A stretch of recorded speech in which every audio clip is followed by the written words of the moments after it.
Então, boa noite a todos presentes aqui, iniciando mais uma rodada de palestras. Hoje é um dia bem especial para mim, estou bem feliz disso, que é um amigo pessoal de muitos anos mesmo, o Thiago. Eu e ele, nós fomos colegas de graduação lá na Universidade Federal de Pelotas, lá no Rio Grande do Sul. Depois fomos colegas lá de pós-graduação, no tempo que a gente ficou lá em Manaus, lá no Instituto de Pesquisas da Amazônia. Então, meu amigo pessoal de muito tempo, fico feliz que ele tenha liberado um tempinho na agenda para falar um pouco com vocês.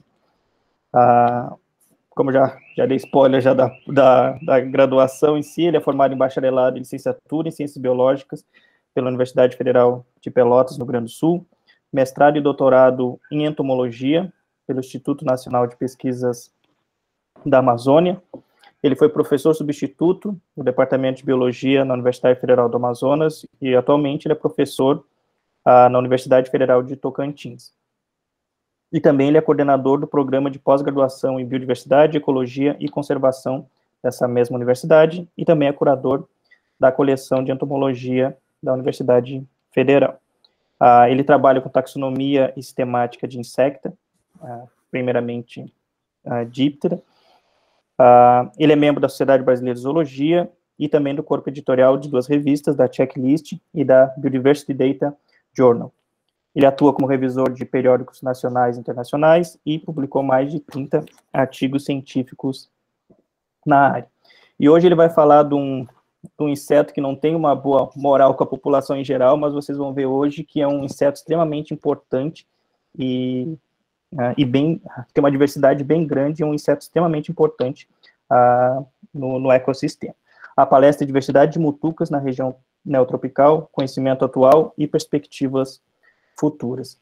Então, novamente, queria agradecer ao Thiago por se propor a vir aqui, e lembrando sempre, qualquer pergunta, só escrever lá no chat, que eu, no final, eu repasso as perguntas para o Thiago. Então, Thiago, a palavra é sua.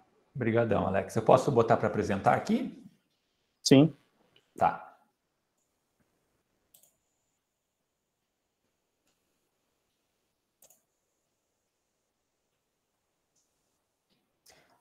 Bom, pessoal, boa noite a todos e a todas. Obrigado pela presença.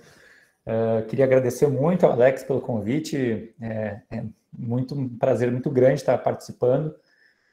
O Alex esqueceu de falar que a gente também morou junto, então tem muita intimidade aí. E a gente tem uma relação de muitos anos mesmo de amizade. Então, é muito bacana que a gente consiga manter esses vínculos e agora, virtualmente, fica mais fácil de colaborar em vários cantos do país, né?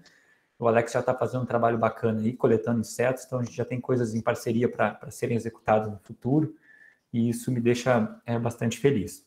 Então, eu vou falar para vocês hoje um pouquinho sobre o que eu trabalho, né? Na verdade, minha área de formação, né? Eu comecei estudando mutucas já na graduação, então, desde o primeiro período do estágio, de estágio já, eu já queria trabalhar com insetos, então acabei caindo no laboratório de díptera, trabalhei um pouquinho com outra família, mas logo em seguida já estava trabalhando com mutucas, né? Então, desde então, fiz mestrado e doutorado com isso, e atualmente eu tenho trabalhado com alguns outros grupos, né? Com o passar do tempo, a gente vai expandindo um pouquinho as linhas de trabalho. Mas é sempre bom falar um pouquinho das mutucas, é um tema que pouca gente pede para a gente palestrar, então é uma oportunidade bacana de falar, né? E é isso, eu vou tentar dar uma geral para vocês do que tem aqui na região neotropical, né, qual a situação atual dos estudos, o que está carente, quais são os desafios, basicamente uma ideia geral sobre o tema. O Alex falou que as perguntas ficam para o final, mas se alguém quiser interromper, da minha parte não há problema, tá? Fiquem à vontade. Então, começar falando, né, que as mutucas, na verdade, elas pertencem à ordem díptera, né, que são popularmente conhecidos como moscas e mosquitos, que toda pessoa já teve algum contato em algum momento, geralmente não são contatos agradáveis, como o Alex falou, nos traz uma fama muito ruim para as mutucas principalmente, mas os dípteros são caracterizados por uma morfologia bastante específica, né? Eles têm apenas um par de asas funcionais, então uma asa e a segunda asa, e um segundo par de asas atrofiados, modificados, na verdade, em estruturas chamadas halteres ou balancins, tá? As peças bucais são do tipo probóscide, então pode ser picador-lambedor, picador-sugador, somente sugador, mas elas se juntam num aparelho que faz a captura do alimento. Eles também têm protórax e metatórax um tanto reduzidos, então a maioria da estrutura que a gente está vendo aqui na região do tórax se refere ao mesotórax em Diptera, tá? Que ele é mais avantajado em relação a outros insetos. Bom, dito isso, a ordem Diptera é uma ordem bastante importante, né?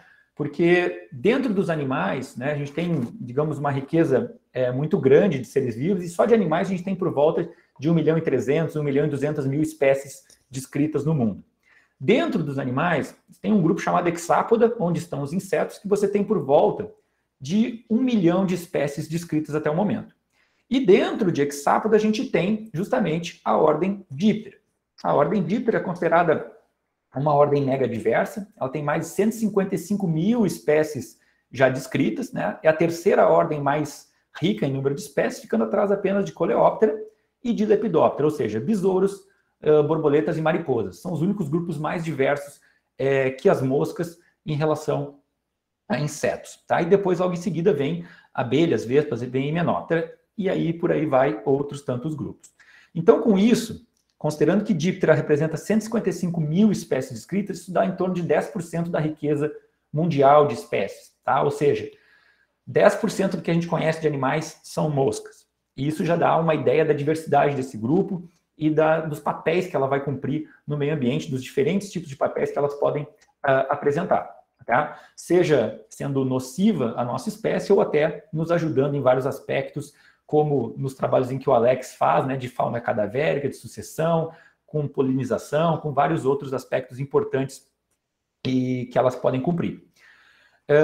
Entrando então em Diptera, esse trabalho aqui mostra a filogenia dessa família. Né? Então, as relações de parentesco entre todos os principais grupos de Diptera.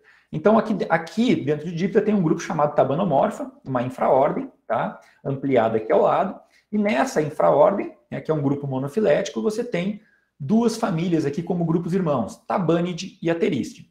Então, hoje a gente vai falar um pouquinho de Tabânide, que é essa família aqui, que são as mutucas, como se conhece no Brasil como nome popular, tá? Então, em termos de classificação, as mutucas estão onde? Ordem Diptera, subordem Brachycera, infraordem Tabanomorpha, superfamília Tabanoidea, família Tabânide. Características gerais de uma mutuca. Então, como a gente identifica uma mutuca ou separa ela de outras moscas, né? Como é que a gente sabe que é uma mutuca e que não é uma mosca doméstica ou algum outro tipo de mosca qualquer, um mosquito, por exemplo?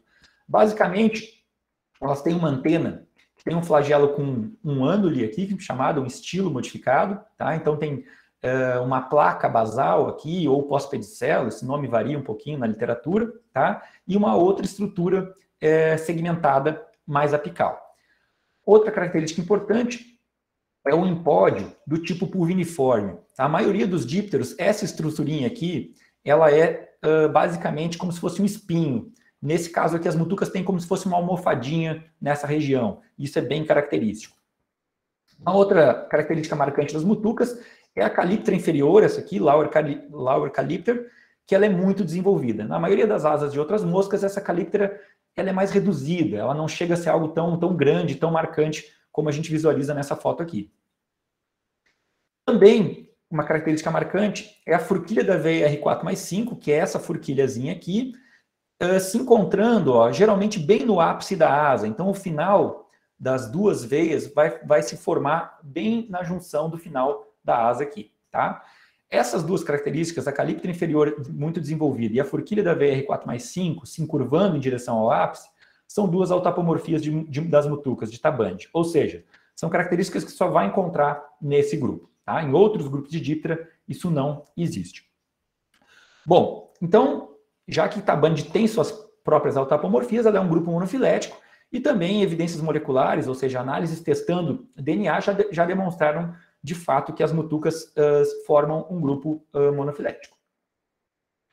Bom, dentro de Tabânide existe uma classificação interna, obviamente. Então você vai ter subfamílias, tribos, gêneros, espécies, como a gente vai ver ao longo da aula alguns desses grupos. Eu não vou detalhar tanto isso, mas é só para ter uma ideia do que existe. Basicamente, as classificações mais antigas de Tabandi consideravam que ela possuía 4 subfamílias: Pangolini, Sepsidini, Chrysopsini e Tabanini. Depois, algumas outras propostas de filogenia foram modificando isso e a maioria delas acabou retirando Sepsidini dessa classificação.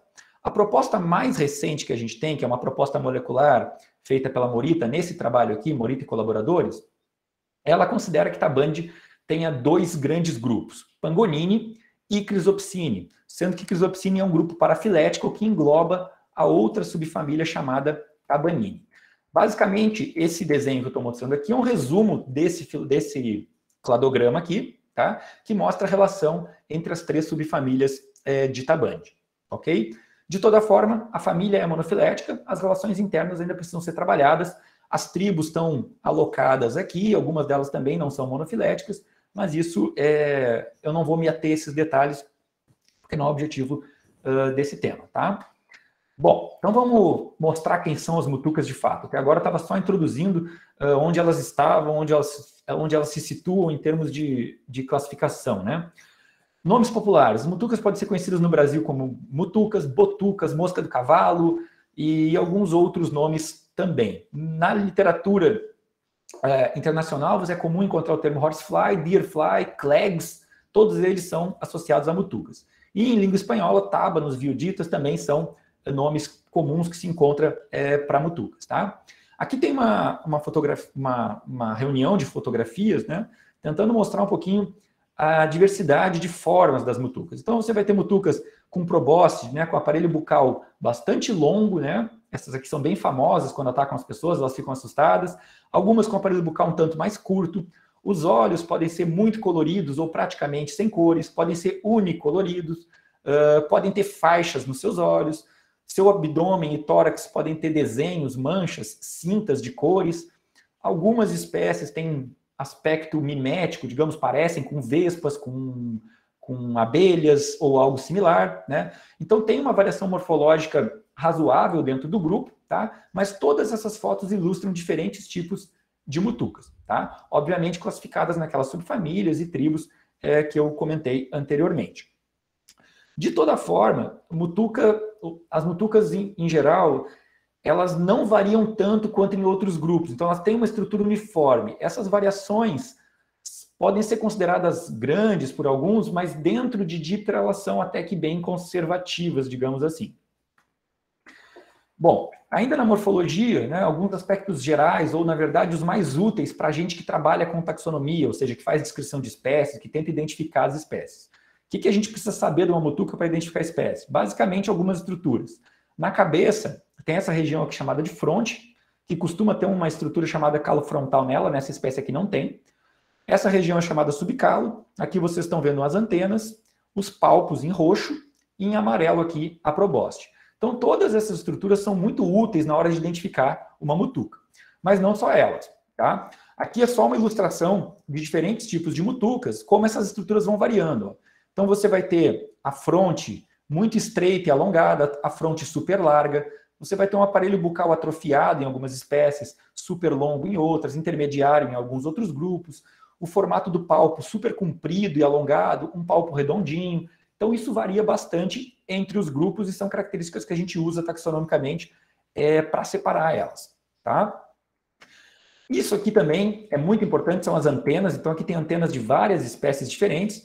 E vocês podem ver que morfologicamente elas variam muito, tá? Então, cada estrutura dessas, ó, escapo, pedicelo e flagelo, eles têm suas especificidades em cada subfamília, tá? Então, o número de segmentos pode mudar, o formato, a presença de um gancho, a presença de ramificações, tudo isso é muito variado dentro das mutucas neotropicais. Outro caráter importante é a venação alar, tá? Ou seja, isso aqui é uma coisa clássica em insetos que se usa muito, que é o formato das veias, né, a disposição delas, se as células estão fechadas, se a célula está aberta, tudo isso é utilizado em taxonomia para identificação de espécies.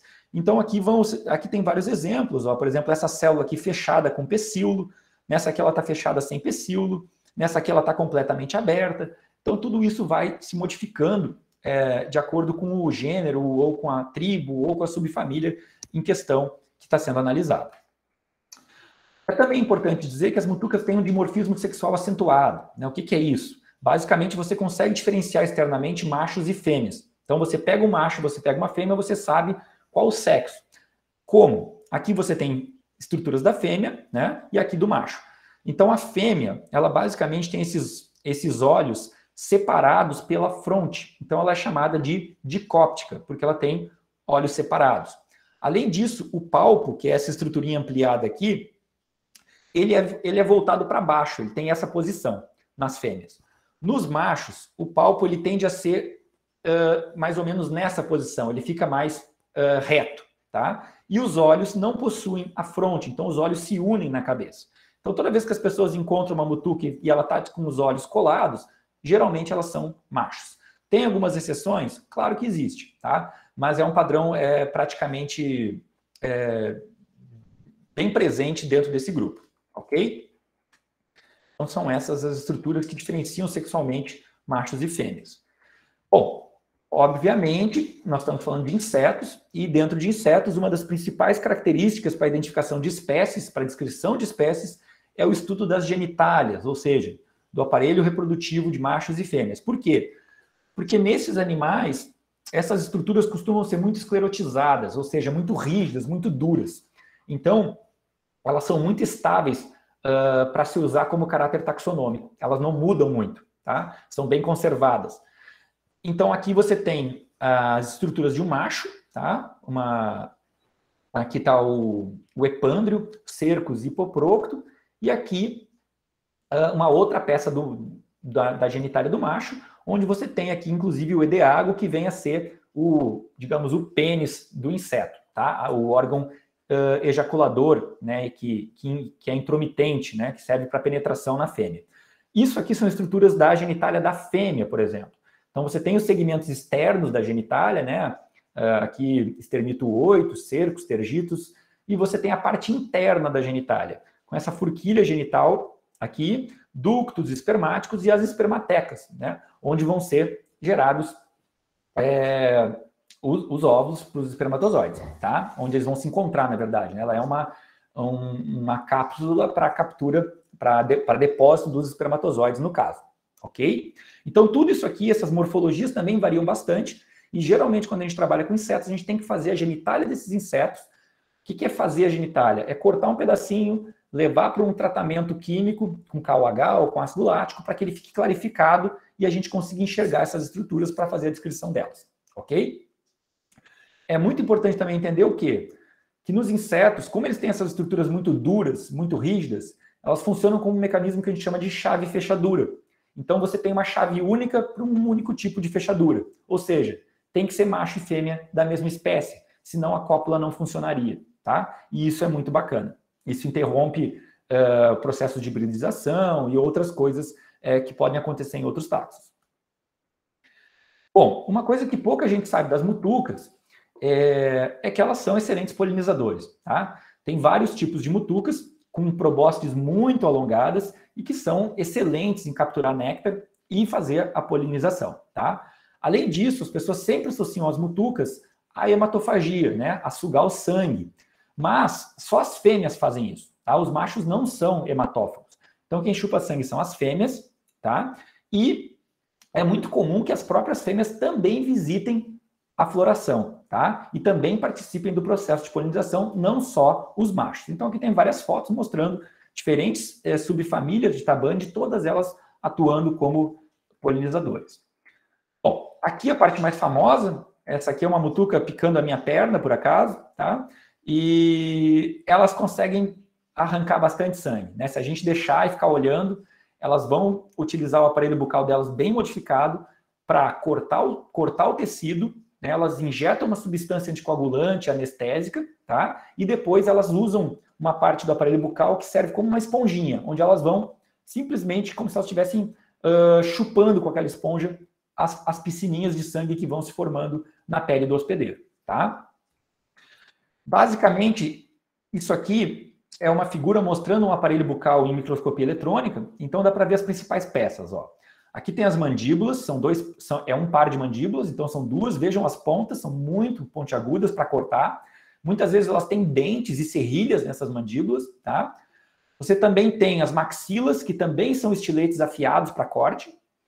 Você tem a hipofaringe, que é a estrutura que penetra na pele, que libera o anestésico e o anticoagulante, e você tem o lábio, que é a estrutura que serve como uma esponjinha para que ela sugue o sangue que foi extravasado. Tá? Então, basicamente, elas formam essas pequenas piscinazinhas aqui, elas extravasam o tecido, injetam esse anticoagulante para o sangue não secar, e elas ficam ali tentando sugar esse sangue. Tá? Essa aqui é uma foto de uma mutuca que a gente tirou lá em Manaus, em 2008, tá? Então dá para ver o abdômen dela todo expandido, está repleto de sangue, tá? Ou seja, ela engurgitou num cavalo, aqui nesse caso aqui, tá? E ficou com o abdômen totalmente cheio de sangue. Bom, para que as mutucas utilizam o sangue? Basicamente para maturação de ovócitos, né? Ou seja, para o processo reprodutivo. Como tem mutucas que não chupam sangue, isso não é uma regra. Muitas delas conseguem esse recurso de alimento como néctar, por exemplo, né? As nectarívoras. Mas, em geral, elas utilizam isso para maturação de seus ovócitos. Então, as mutucas não atacam somente o homem, né? Elas atacam, na verdade, muitos animais silvestres e domesticados. Aqui estão algumas mutucas atacando um cavalo, uma perna de um cavalo. Aqui, um ser humano. Aqui, um pato. E aqui, até um jacaré, por exemplo. Tá? Então, tem registros atacando cobras, atacando todos os tipos de mamíferos e alguns tipos de répteis e aves também.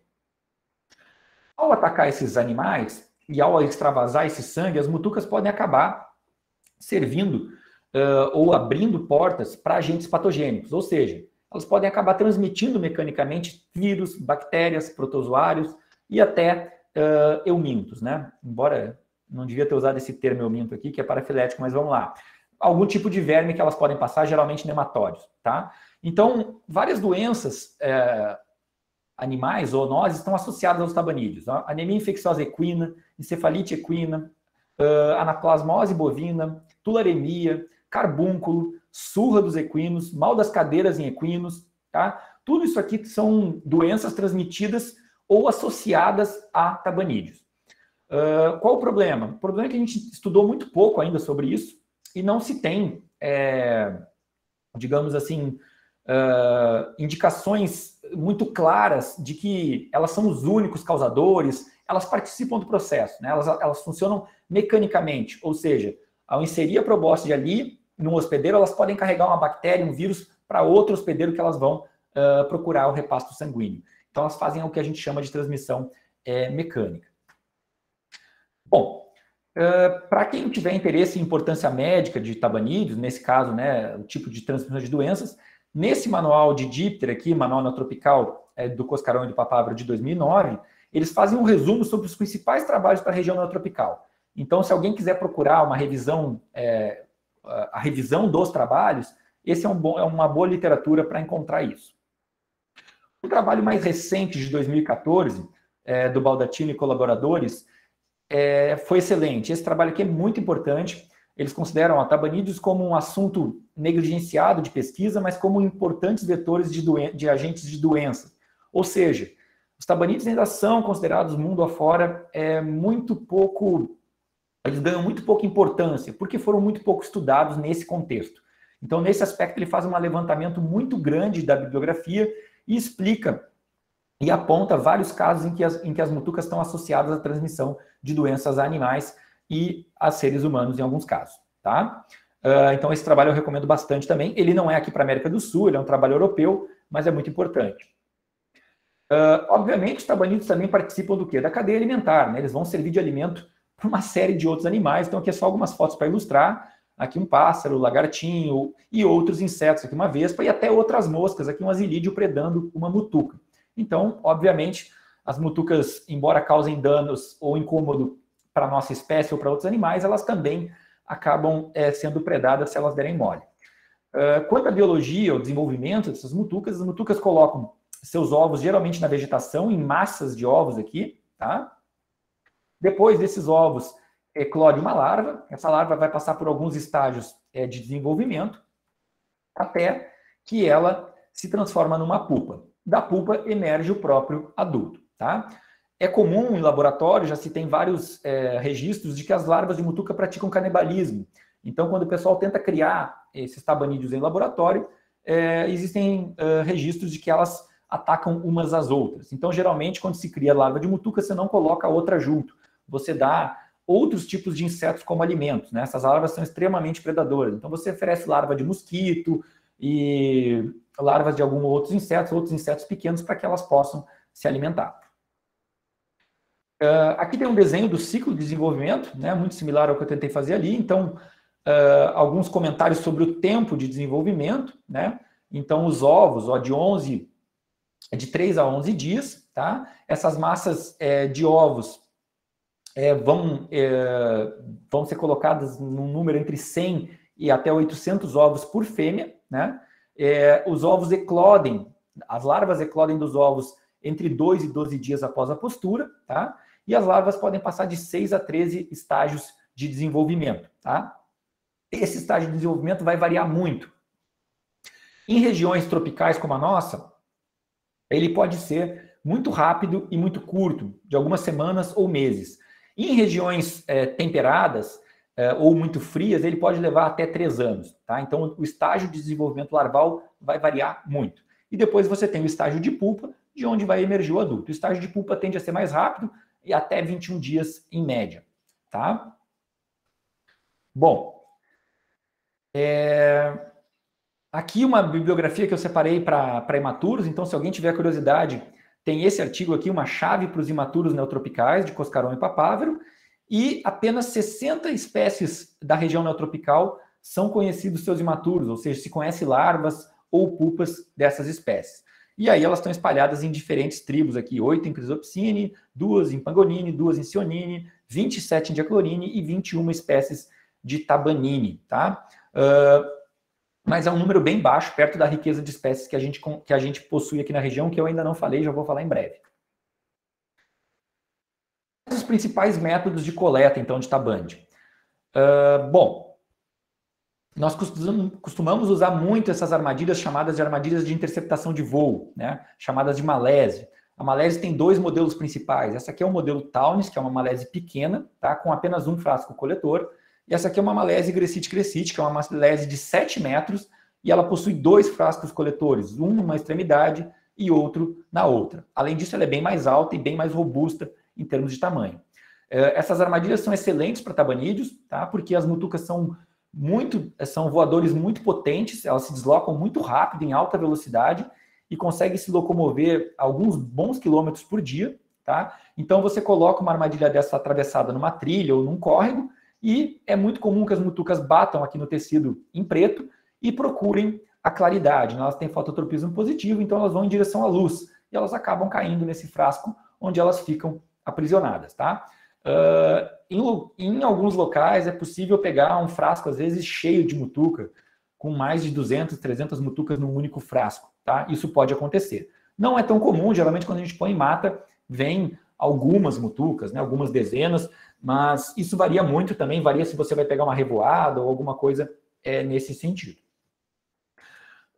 Bom, outros métodos. Esse aqui é um tipo de armadilha chamada de armadilha suspensa, tá? Ela foi criada por 2 pesquisadores que trabalhavam com mutuca, o Goraeb e o Rafael, um do INPA e outro do Museu Paraense Emílio Guild, e eles criaram essa armadilha para colocar no alto das árvores. Então, eles suspendem ela com uma corda, tá? E as mutucas que voam na copa das árvores, elas acabam batendo nesse tecido preto e entrando também no funil. Essa aqui é a mesma armadilha, só que colocada em lâmina d'água. Então, você consegue colocar ela suspensa em cima de um córrego, desde que você tenha algum tronco para pendurar. Também é bastante eficiente, funciona muito bem, pelo menos na região amazônica, tem resultados excelentes. Uma nova armadilha que surgiu na última década é a NZI, tá? Essa NZI, essa armadilha aqui, ela é específica para mutucas. Esse pano azul ajuda a atrair elas, tá? E elas entram por esse pequeno orifício aqui embaixo e acabam também presas nesse frasco coletor.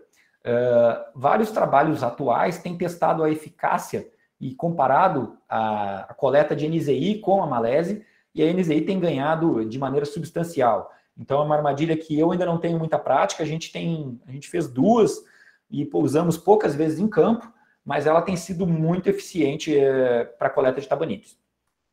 Tiago. Olá. Desculpa interromper, que tem uma pergunta agora que já é de coleta, daí já casa no assunto aí já. A Luana perguntou que, por ter uma grande diversidade de características físicas, em campo, quem já é especialista sabe quais espécies estão ali, ou geralmente é só no laboratório? Oi, Luana. Então, algumas espécies a gente conhece, né? Como a maioria dos animais, tem espécies que são mais comuns, né? E tem outras tantas que são bem mais raras.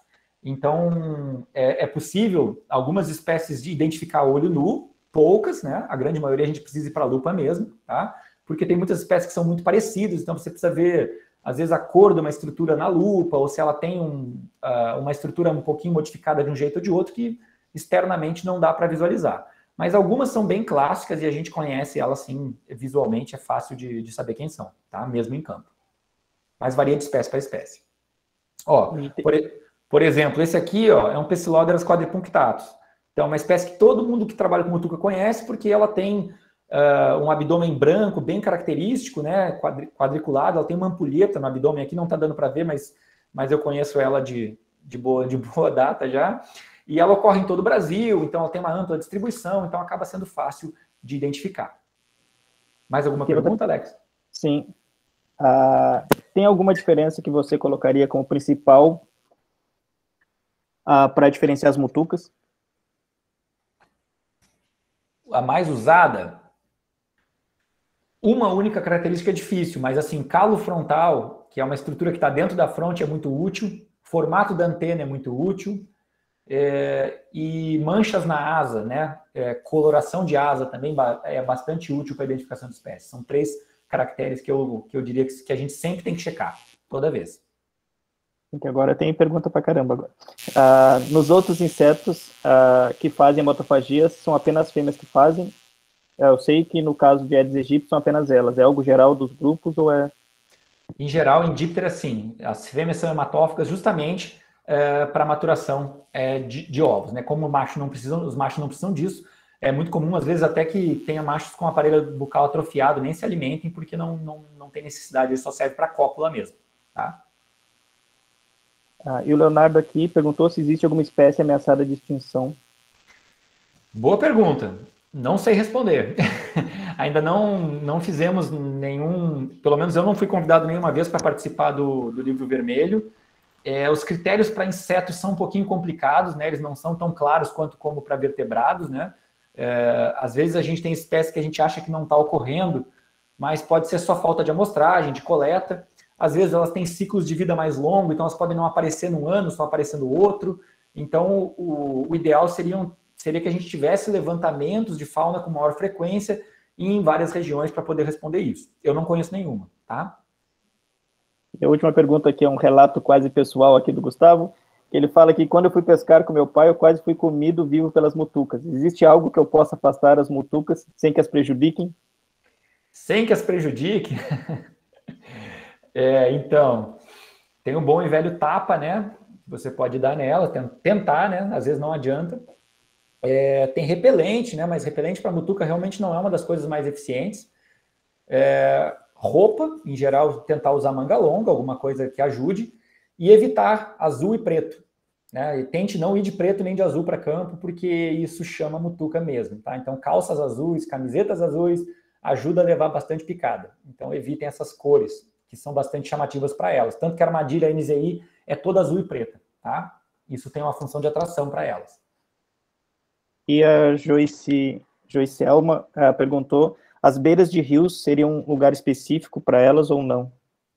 Não são específicos, mas são os lugares que mais tem mutuca, porque muitas mutucas se desenvolvem suas larvas em riachos, né? Então, elas utilizam aquele substrato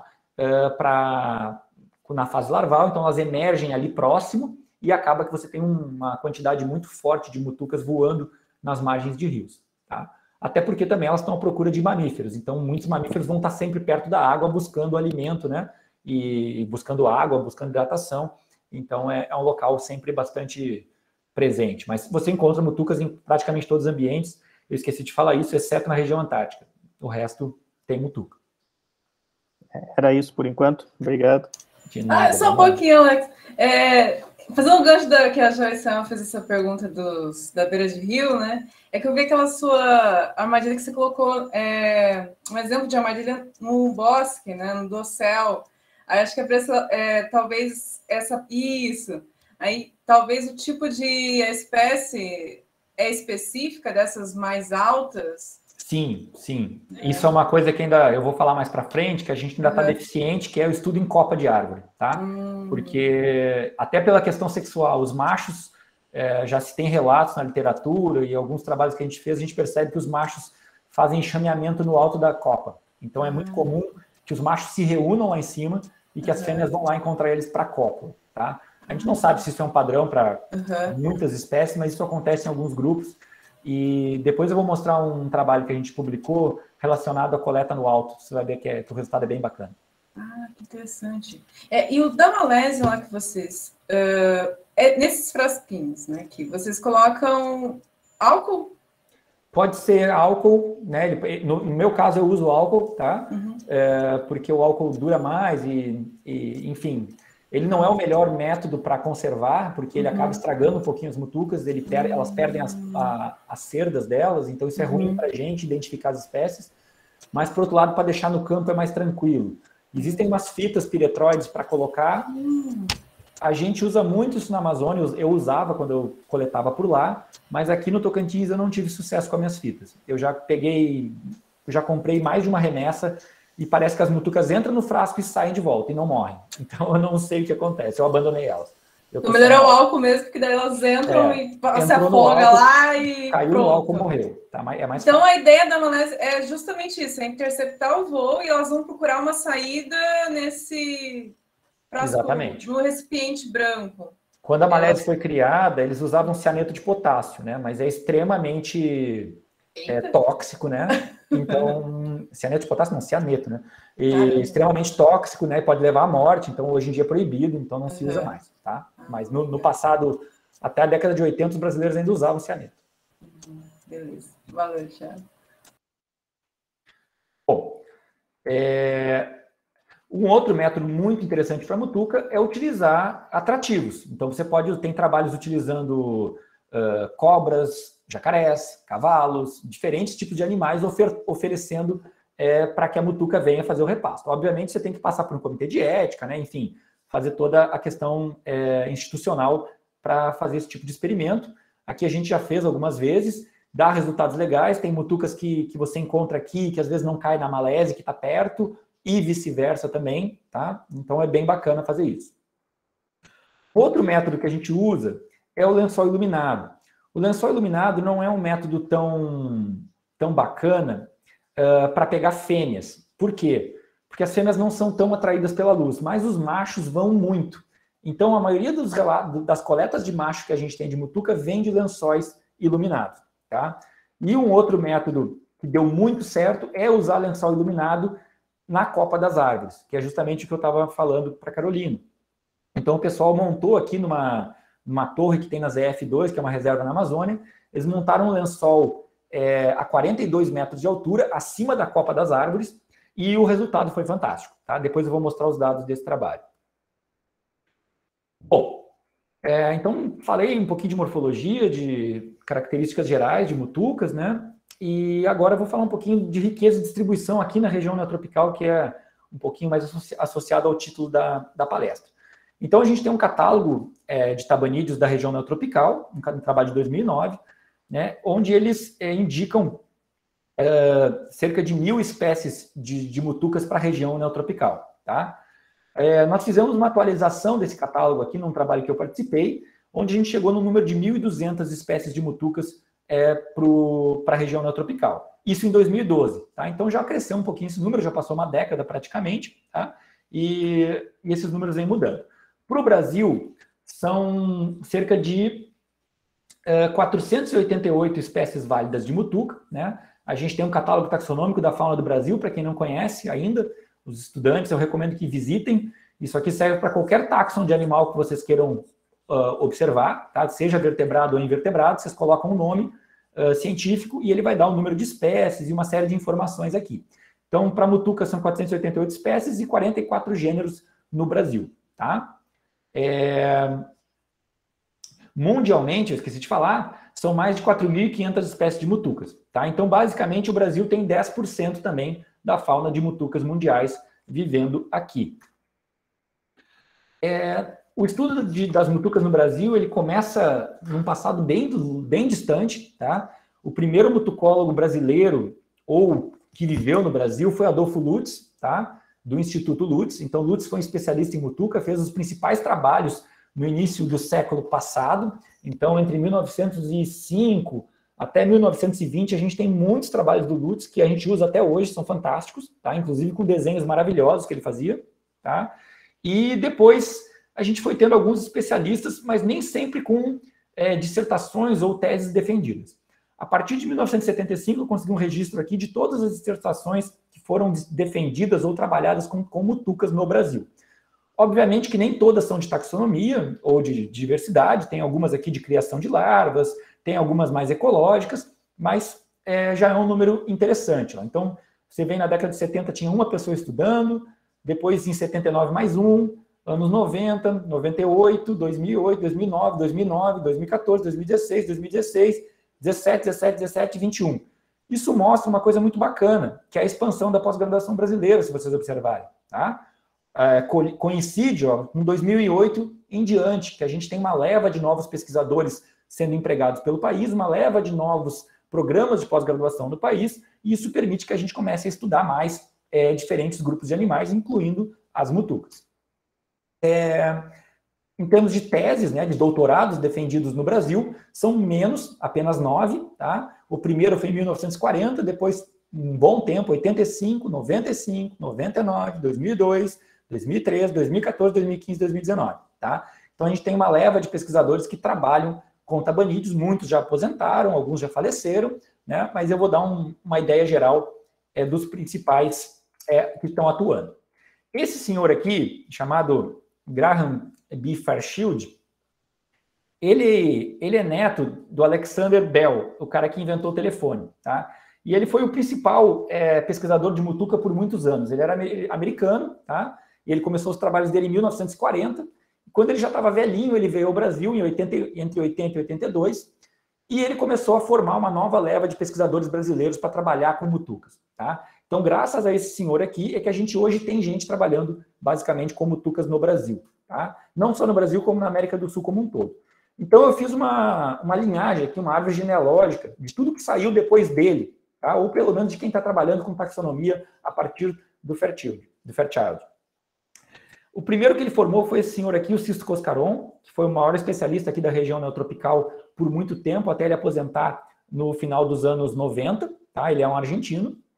O Fairchild formou também o Inocêncio Goraeb, que é pesquisador do Museu Paraense Emílio Guild, e na mesma época ele formou o José Albertino Rafael, que é do Instituto Nacional de Pesquisas da Amazônia. Então ele formou esses dois brasileiros nessa visita que ele veio ao Brasil entre 80 e 82.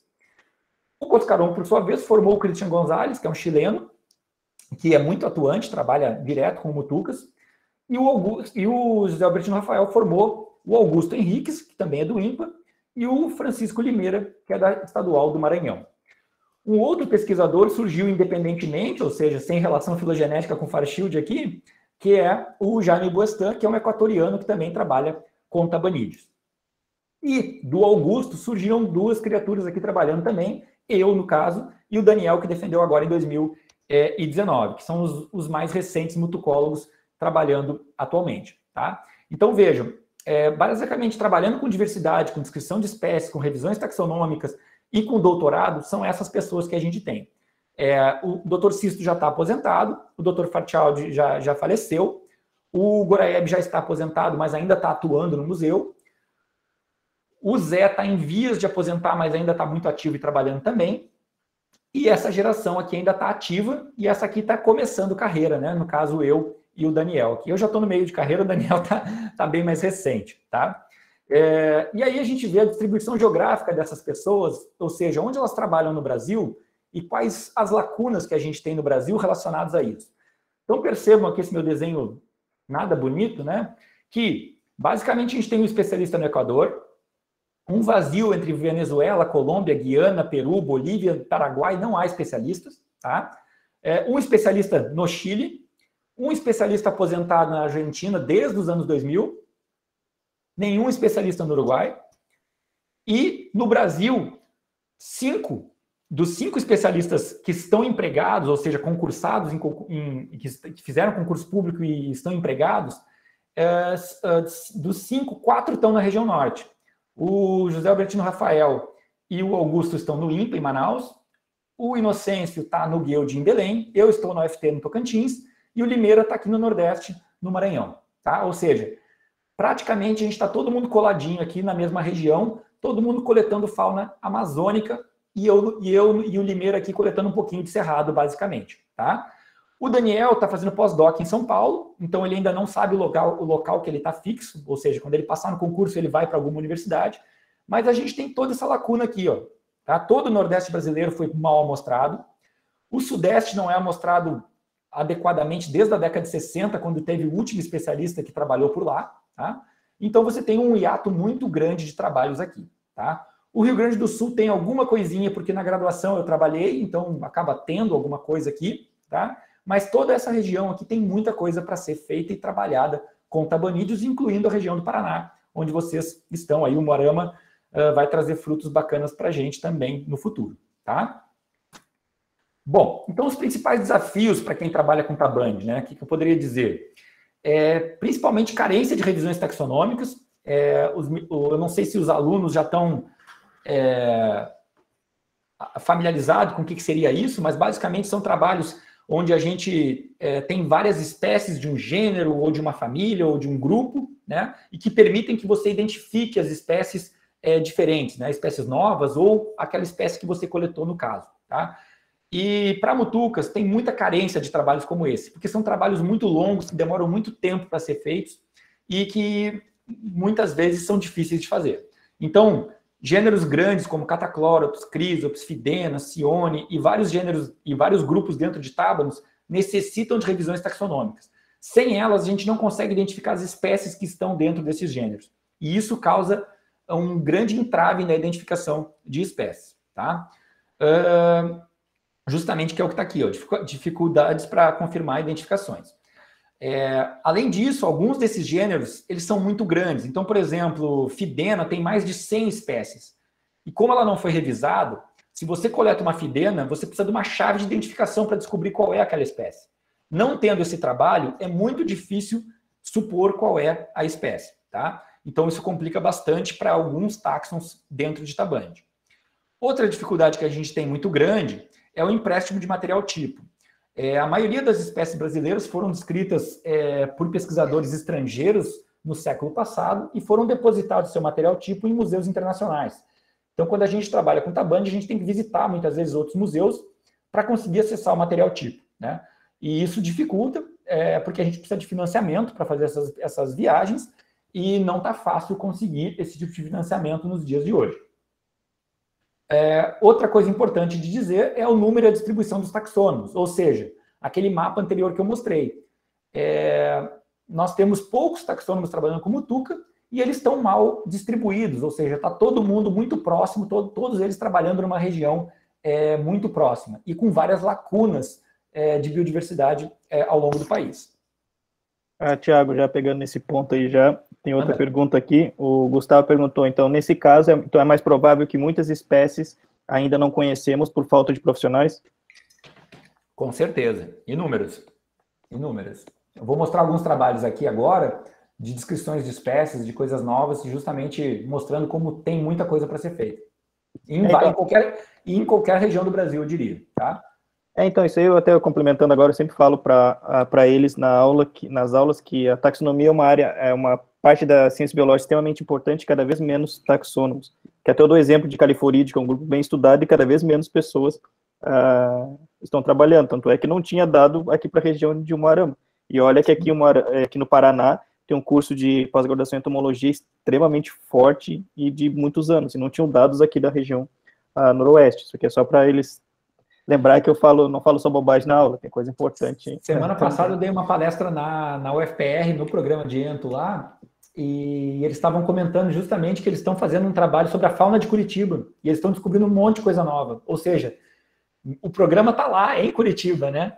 E assim, eles resolveram fazer um levantamento da fauna de Curitiba e estão achando um monte de coisa bacana. Então você vê que às vezes até no nosso quintal tem muita coisa bacana para ser feita, e insetos é sempre assim, tá? tá? Que o último trabalho de sinantropia de califorídeos lá em Curitiba foi em 1978. Daí realmente é uma lacuna bem grande. Exatamente.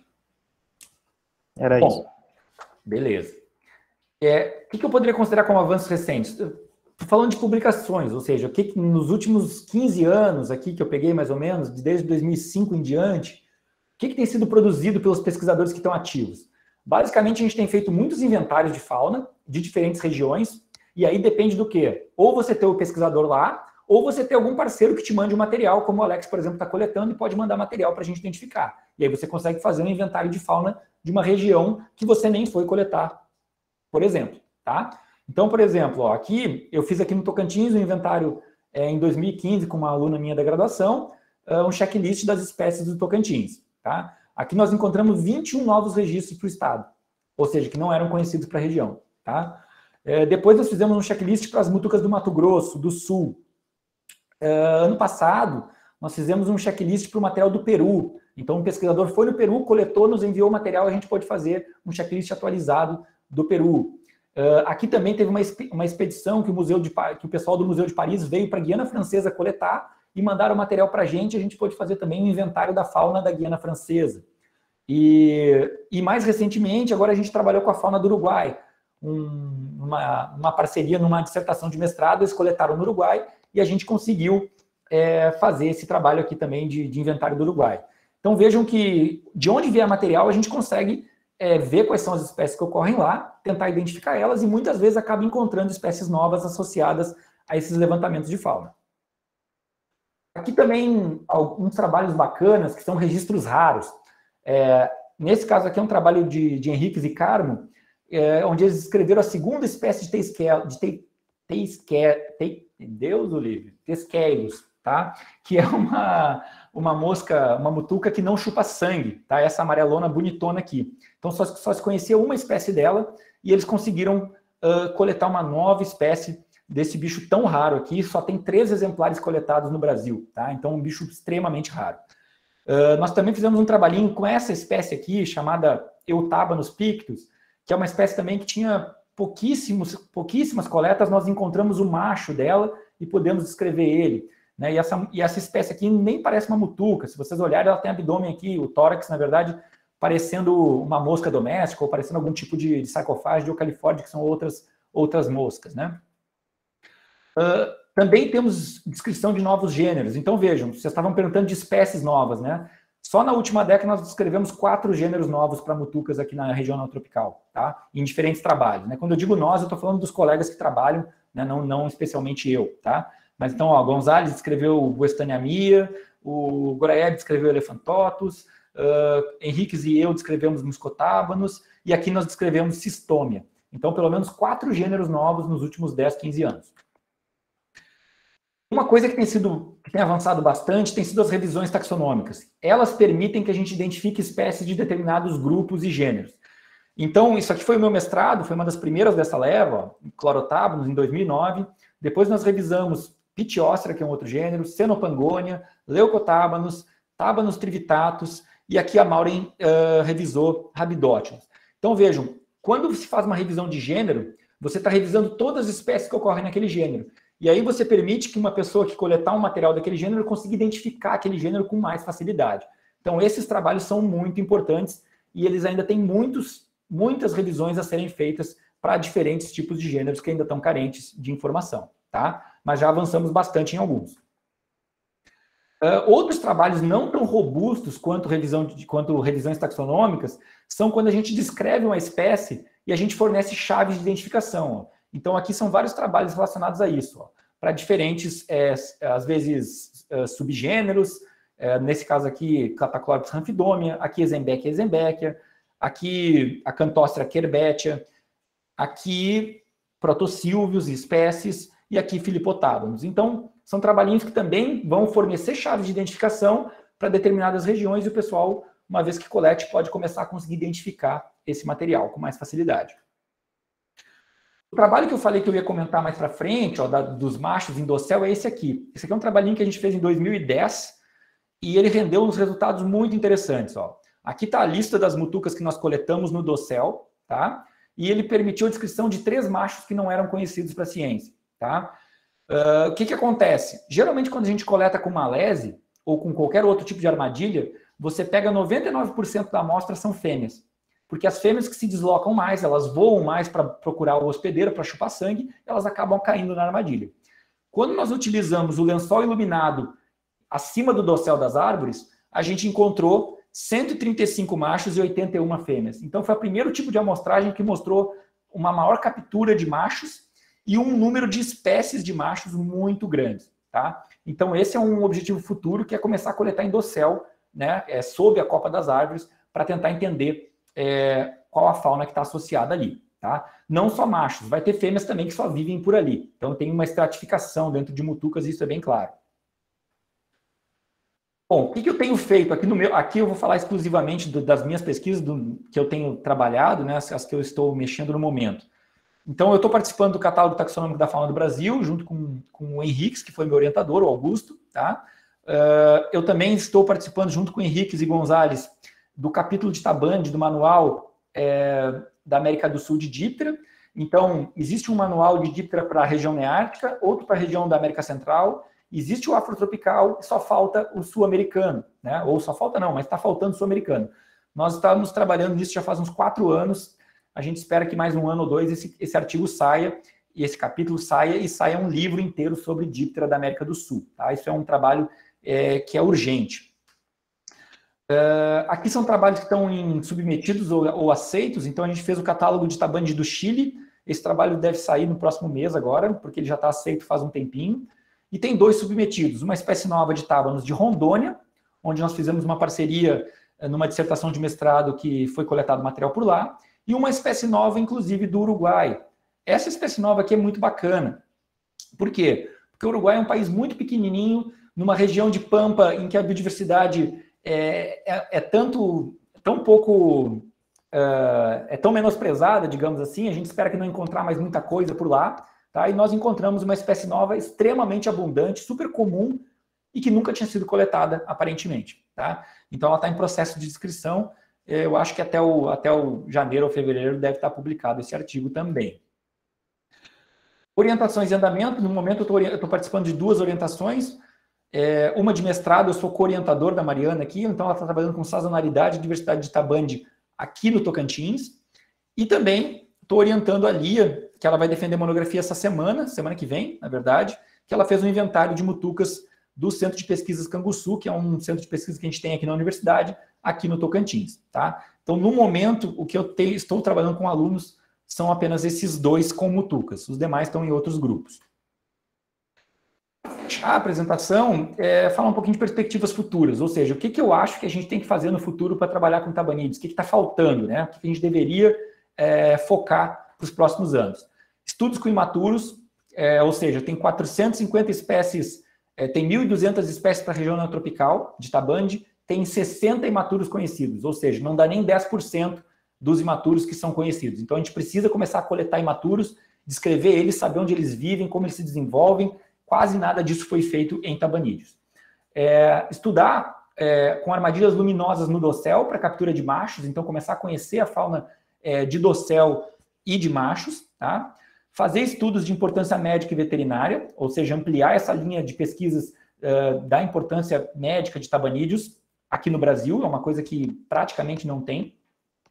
Ampliar inventários locais e regionais, ou seja, onde tiver pesquisadores que possam coletar, que façam as coletas e enviem material para os especialistas para a gente começar a conhecer a riqueza de espécies de cada região do Brasil. Tá? Muitas delas estão ainda subamostradas e muitas delas, na verdade, estão deixando de existir pelo avanço das ações humanas, né, pelo nosso desmatamento, pelas ações agrícolas e, às vezes, sequer foram amostradas. Então, é importante que a gente comece a amostrar essas áreas enquanto elas ainda existem. Tá?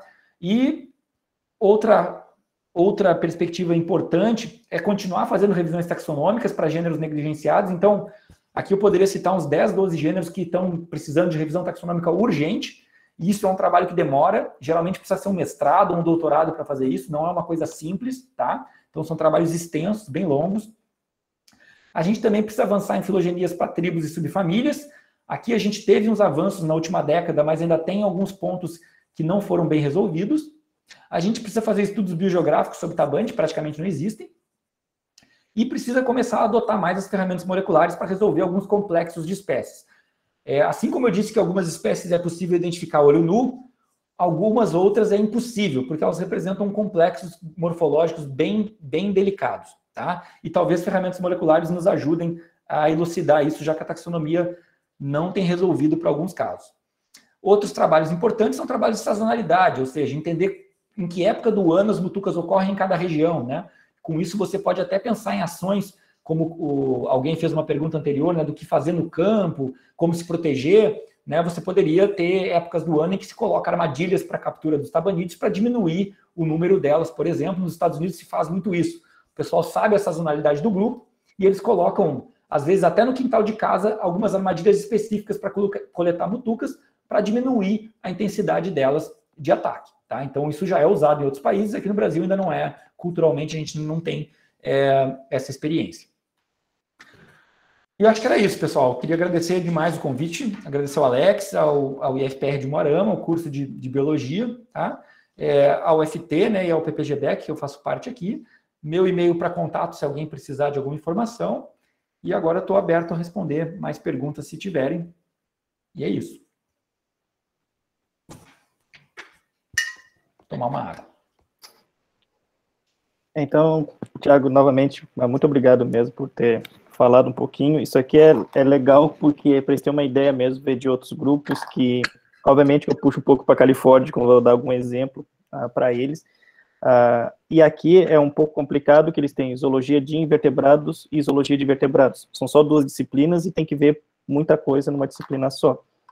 Daí, sempre no início eu falo um pouco, para desespero de alguns, como eu falei outro dia ali, eu sempre pego umas 2, 3 aulas ali para a gente falar de sistemática e filogenia, para eles terem uma noção como ler um cladograma, como interpretar um cladograma, como montar simplesmente assim, manualmente. E eu sempre falo para eles, toda hora que eu mostro um grupo de invertebrados, eu falo, ó, tá vendo esse grupo aqui? Não tem especialista no Brasil. Tá vendo esse grupo aqui? Ó, tem um especialista, era brasileiro, agora tá morando nos Estados Unidos. Então, é bem complicado isso, é bom para eles verem que o Brasil tem uma diversidade tão grande e carece muito de profissionais. Com certeza, e é muito importante que a gente possa ter esses contatos e mostrar esses grupos que...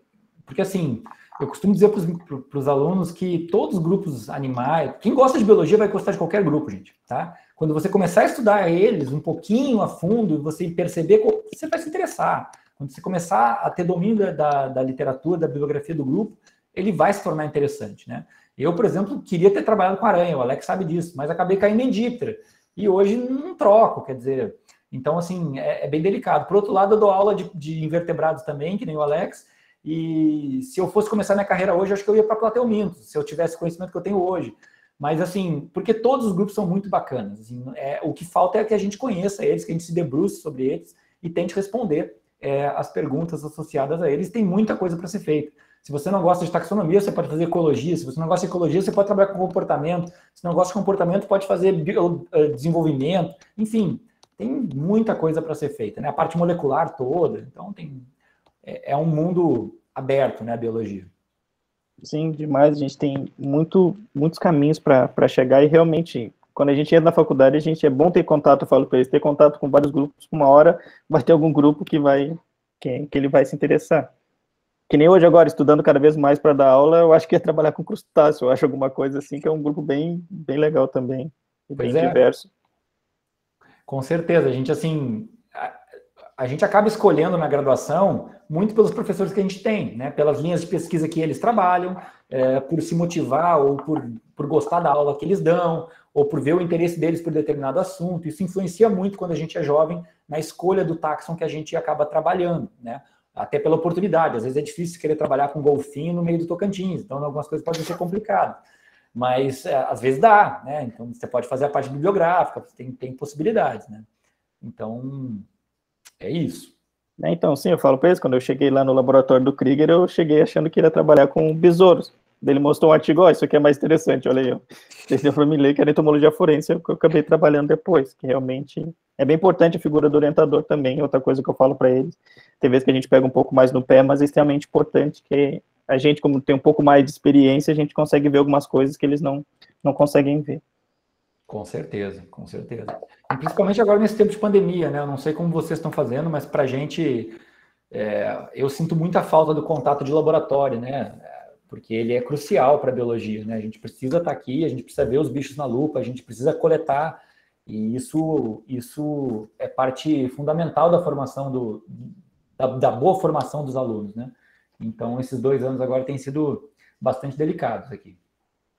Sim, aqui também, e grande parte dos alunos aqui de Umuarama são de regiões próximas, depende ou de ônibus da prefeitura, ou ônibus fretados, e aqui o Umuarama está dentro de uma cidade que o foco realmente era uma universidade particular bem grande que tem aqui, daí o cronograma dos ônibus é o cronograma daquela outra universidade, daí complica bastante os alunos até conseguir chegarem na cidade. Então é bem complicado mesmo. Bom, isso acontece de norte a sul, porque aqui é a mesma coisa. A gente compete com a medicina aqui, da particular, e aí não dá, né? O ônibus vai sempre para outro lugar. Mas é assim. Mas nossos alunos são guerreiros, né? Ah, sim, os alunos aqui são guerreiros demais. A gente reclamava lá em Pelotas que só pegava um ônibus lá, pegava na frente de casa quase e deixava a gente lá dentro. Os caras aqui são guerreiros demais, gente. Cidade 80 quilômetros, circular, é bem pesado mesmo. E às vezes eles chegam, sei lá, meia-noite, 1h da manhã em casa. Ainda levantar no outro dia para trabalhar. E eu pegava 2 ônibus e achava muito para ir, porque eu sou de Londrina, né? Fiz o UEL. E achava, muito longe, que horrível, que não sei o que aqui. Tem gente morando em outra cidade. Eu basicamente morava em outra cidade quando eu morava lá em Pelotas, né? Que o meu ônibus era longo mesmo. O Alex já morava longe pra caramba. Morava numa praia que era o fim da praia lá. Então era bem. Meu Deus! Tiago, parabéns pela palestra. Muito obrigada. Agradeço aí por ter aceitado o convite do Alex. Foi excelente. Acho que os alunos gostaram bastante e aprenderam bastante com o que você passou. E assim, eu me surpreendi com as mutucas. Eu tinha um certo preconceito, confesso. É tão bonitinhas elas polinizando. Olha só, parece tão inofensivas, né? São sim, são bem bacanas. Obrigadão, eu que agradeço. Um prazer estar aqui.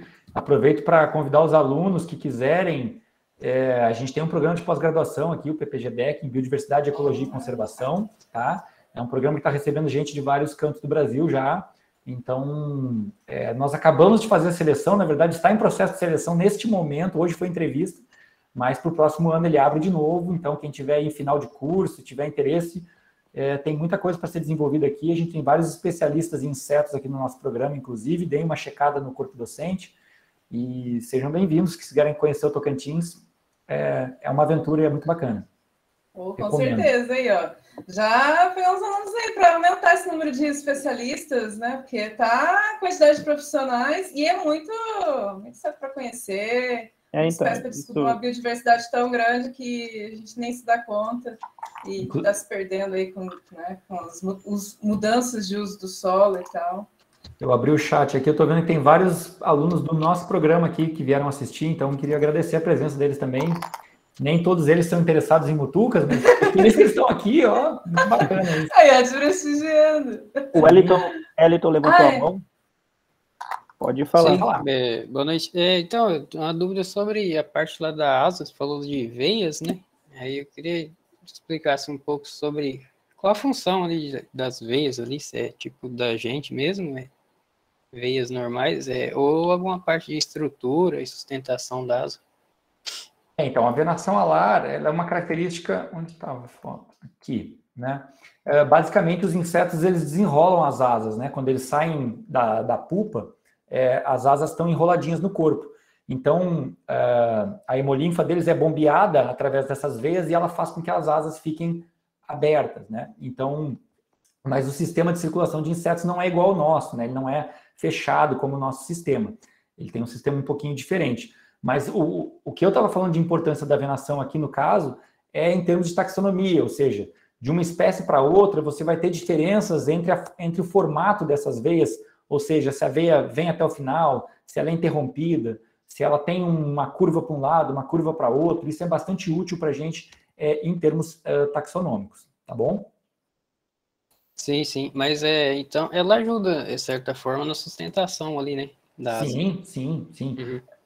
Com certeza, ela mantém a estrutura rígida da asa, né, para que a asa consiga bater e fazer o voo, com certeza. Entendi. Obrigado. De nada. Então, vamos, como não tem mais pergunta, novamente, muito obrigado.